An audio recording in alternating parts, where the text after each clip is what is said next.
just slipped. So I don't know why I'm super nervous, but first off, I just wanted to say thank you and welcome to my page. Thank you for taking the time to check out this link or my video on my story. Super nerving, letting a lot of fear and self-doubt kind of creep in, so I had to spend the day like talking myself out of it to be able to shoot this video for you guys. But I felt that if I wasn't able to be vulnerable with you or myself, I wouldn't be able to get the point across as to why I'm doing what I do. So hi, my name is Chloe. I am 30 years old. Yes, I'm 30. And I've always felt like I was meant for so much more in life. So my journey with this started back when I was in college. I was working 4 jobs. I was coaching competitive gymnastics. I was working retail at a local store in the mall. One of them was Blue Notes and another one was Le Chateau. And then my 4th job, I was actually serving at Kelsey's as a waitress to pay my way through college. Yes, I had OSAT, but it wasn't really enough. So I've always been a go-getter. I've always had anxiety, and I've always dealt with it by busying myself. So 10 years ago, a woman came into the store that I was working at. It was a Le Chateau, and she was buying this beautiful gown, for a company gala that she was going to. Anyways, we really bonded. I was a really personable person like at that time before my accident. And she just said, hey, you know what? I think you'd be really good at what I do. And we exchanged contact information, and just like that, I went over and I met up with her, and she showed me an opportunity. And just like that, I was just like, oh my gosh, there is somebody near and dear to my heart, my dad, that he's been just everything to me my entire life. Like, he's provided, he's done everything for his family. And I know he went through some pretty rough things as well growing up. So I was like, this is my way to give back. So driving home from that meeting, I signed up immediately with this woman and the business opportunity that she showed me. And I just said, I phoned dad like right away when I got home, and I was expecting a completely different result. So I phoned dad. I was like, hey dad, I'm super excited. I just invested in this business opportunity. I think it's really going to benefit you, me, our family, your health, your wellness, your mindset, everything.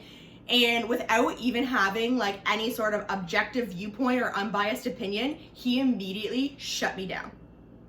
Like, my dad, my hero, who I just wanted to be like, hey, way to go, Chloe, I'm proud of you, like, shut me down. So as much as I believed in like I was the one responsible for how the world, like how I responded to negative feedback in the world, I just didn't think that it would come from my dad or my family. Like, it was a little bit of a shock, but I forgive him now. Like, he just was doing what he knew at the time, like on how to handle that situation. But like, I went for years of letting this limiting belief haunt me. Like, I would be a go-getter. I'd be up at the front of the room. I'd be doing leadership trainings. I'd be on conference calls. Like, I would inspire so many people, but I just let this little limiting belief, even though I knew that I was meant for more, it just literally like haunt my soul. Like, it just held on to me. Like, it just sat on my chest. It was in the back of my mind, and I blamed it for preventing me from taking the next step forward in my business.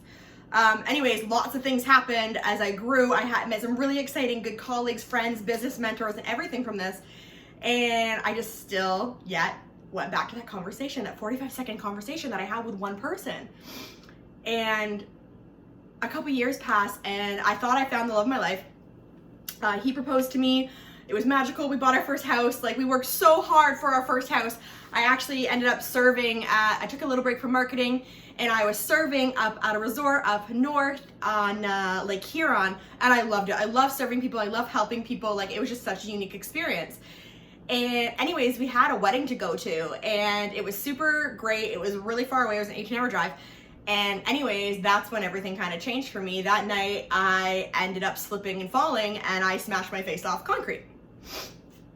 And I immediately knew something was wrong. I didn't think I was gonna cry. Immediately knew something was wrong, but I didn't want to like alarm anybody because like I'm a people pleaser, and like I didn't want the focus. Like, we were at a wedding. Like, I wanted the focus to be on the bride and groom. Like, that's what's important. And so I dealt with it. Like, it hurt. Like, I smashed my face, my neck, my shoulder, and I scorpioned. No, I was not drinking. It was just a complete accident. I slipped on water, or somebody spilled drink. And came home the next day. My whole life changed. Like, I changed who I was as a person. I went to the hospital a couple days later after things weren't right, and I stopped being able to remember things. So a lot of my cognition was gone, and they said, hey, you suffered a brain injury, like you have a concussion. And I said, okay, like, I've had concussions in sport from coaching competitive gymnastics, like, now what? They're like, well, you need to reduce stimuli. And this was the old way of recovering from brain injuries, so you need to lay down in a dark room and reduce all your stimuli. I was like, okay, like, well, what does that mean? Well, they're like, well, you're not allowed to look at any screens, so no movies, no cell phones, no texting, no nothing, like, no reading, no listening to music, no coloring, no cooking, no cleaning, no anything. So pretty much anything, no thinking is what they told me to do. And I said, okay, sounds easy enough. I'll lay down, I'll put a blindfold on. But what they didn't tell me was they didn't tell me was how to recover. They told me what to do, but they didn't tell me how to do it. So I spent like what felt like an eternity laying in a dark room, and I changed. I'm a really positive person, and I honestly just changed, and I just became like miserable. I became irritable. I had depression. Like, I didn't think that life was ever gonna get back to normal.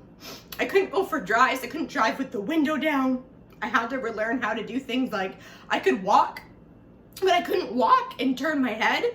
And balance. I lost my balance without getting like massive pain and headache. I really did hide it well, but like it made me miserable. Like, somebody would crush a water bottle like near me, or the person that I was with at the time would drop a laundry basket on the floor, and I would just like a car alarm would go off. I would just shatter. Like, it just caused so much like trauma and panic in my body. Anyways, I ended up going to a recovery clinic for a few weeks with some other people that were having the same things, and like, I thought that it was going to help me, but it did to a little bit. I did learn a lot about myself in that situation, but it changed who I was completely as a person. And yet through all of this, I had to take a break with what I was passionate about, which was helping people, because I couldn't even help myself. Like, I was used to being everybody else's cheerleader but my own. And I struggled with that so much because I couldn't go for runs, I couldn't go for walks, I couldn't be with my friends. Some of my people in my life that I love distanced themselves from me because I wasn't the same person anymore.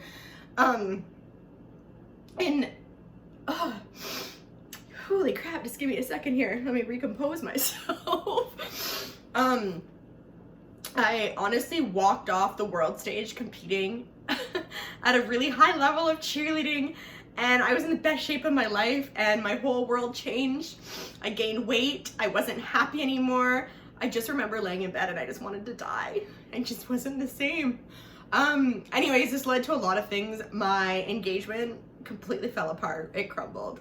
I left my dream home that I worked so hard for. We weren't the same people anymore, dealing with my injury and him having to look after me all the time, and it just wasn't fair. And he's a really great person, I know that now, but we just drifted apart because of this, and just so many things changed. But like, one thing was always constant in my life. I always wanted to inspire and help other people that were going through things like this.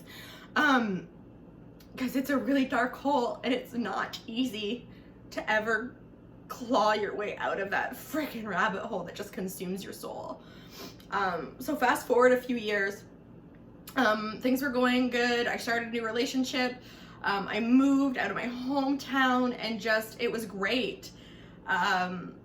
And I decided to try the marketing thing again because I was super passionate about it, and I ended up getting a job as a manager, as a studio manager at a really high-end fitness studio, which I was very passionate about because, once again, I got to help people.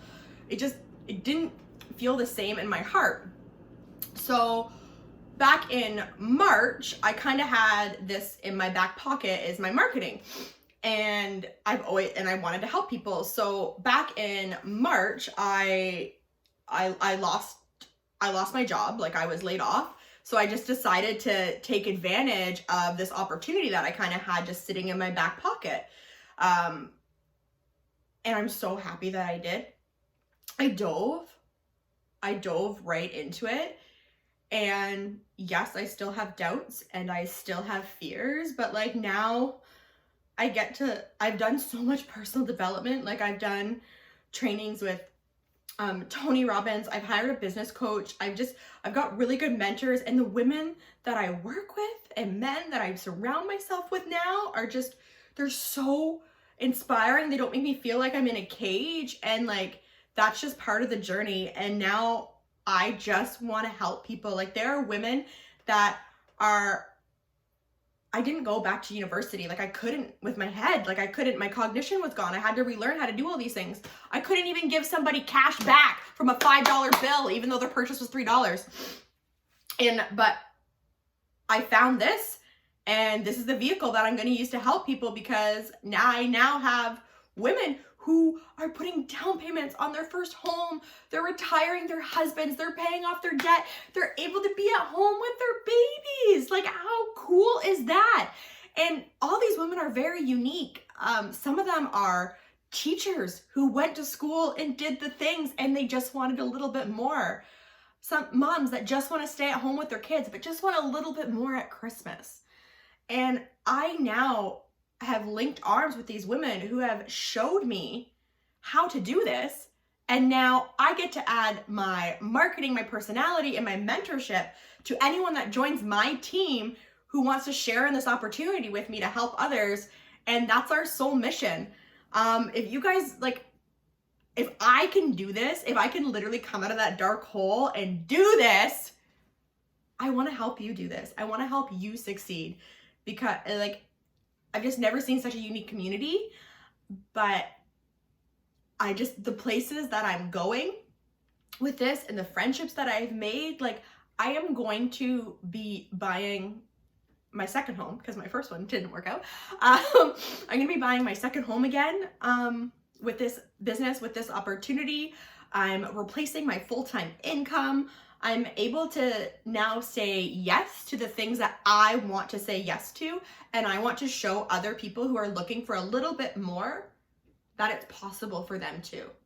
So please reach out to me. Let me know. It's free to inquire, but just, I would love to link arms with you and just show you what I'm doing and see if this is for you, because it could literally just change your life. And I'm so passionate about helping other people, and I want to help you too. I hope you guys have an amazing day. Thank you so much for listening. If you have any more questions about my story, or you just want to chit chat or get on a call or send me a DM, just let me know. Bye for now.